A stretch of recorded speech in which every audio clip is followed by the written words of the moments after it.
बऱ्याचशा कॉम्प्लिकेटेड पद्धती तयार केल्या होत्या, पण इंडियन सोसायटी ऑफ अनेस्थेसियोलॉजी थोड्या साध्या माणसाला, कोणत्याही माणसाला जमल आणि बाईलाही जमल, गडी माणसालाही जमल, सगळ्यांना जमल अशा पद्धतीने ह्या प्रोसिजर सांगितलेल्या आहे. हा माणूस आहे बेशुद्ध पडण्याचं पहिलं कारण अचानक बेशुद्ध पडला तर हृदयविकाराचा झटका समजायचा किंवा त्या ओळखायच्या भानगडीत पडायचं नाही. बेशुद्ध पडला माझ्या समोर आणि आपल्याकडे 7 मिनिटं राहतात.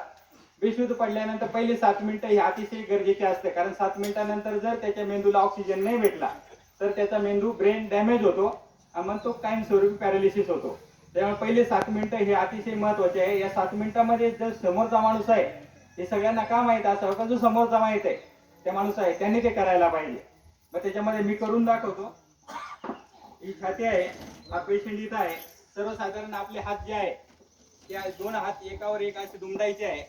त्याच्यानंतर आपले जे काही इथले मनगट आहे तो जॉईंट सरळ करायचा आहे आणि या ठिकाणी दाब द्यायचा आहे. फक्त दाब देताना खालची जी गोष्ट आहे हा सुद्धा जो सरफेस आहे म्हणजे खालची जागा आहे ती सुद्धा कडक पाहिजे.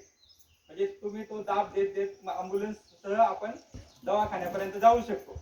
ही अर्धा तास ऍक्टिव्हिटी करायची आहे. माणूस 100% जर त्याच्यामध्ये मोठा काही आजार नसेल तर तो बाहेर येतो. हे हात आपण असे केले, त्याच्यानंतर छातीवर ठेवले आणि त्याच्यानंतर एका मिनिटाला 100 वेळा करायचं आहे. 1 2 3 4 5 6 7 8 9 10 11 12 13 14 15 16 17 18 19 20 21 22 23 24 25 26 27 29 30 31 32 33 34 35 36 37 38 39 40 41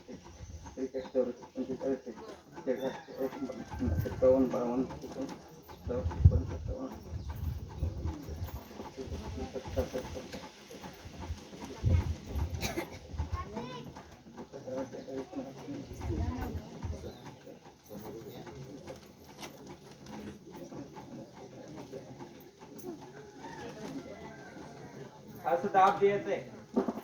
तर हा दाब 100 वेळा म्हणजे मिनिटाला 100 वेळा. यासाठी काय होतं की पहिल्यांदा सिव्हिलाइज ऍक्टिव्हिटी म्हणजे काय की पहिल्यांदा आपल्याला 108 ला फोन करायचा आहे. नंतर शेजारी पाजारी असेल कोणी तर मदतीला बोलायचं, लवकर या असं म्हणून. त्याच्यानंतर आपण स्वतः कोणीच नसेल तरी आपण दाब द्यायला सुरुवात करायचं आहे आणि चेस्ट कॉम्प्रेशन करायचं आहे. त्याच्यामुळे काय होतं की जे हृदय बंद पडलेलं असतं ते चालू होतं, पण एका मिनिटाला आपल्याला 100 वेळा करायचा असतो.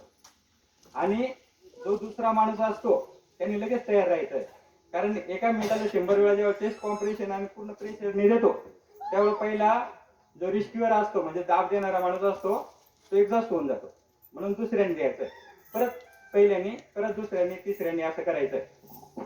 म्हणजे ही ऍक्टिव्हिटी केव्हापर्यंत करायची आहे? अँब्युलन्स येईपर्यंत. सोडून द्यायचं नाही. तो जर माणूस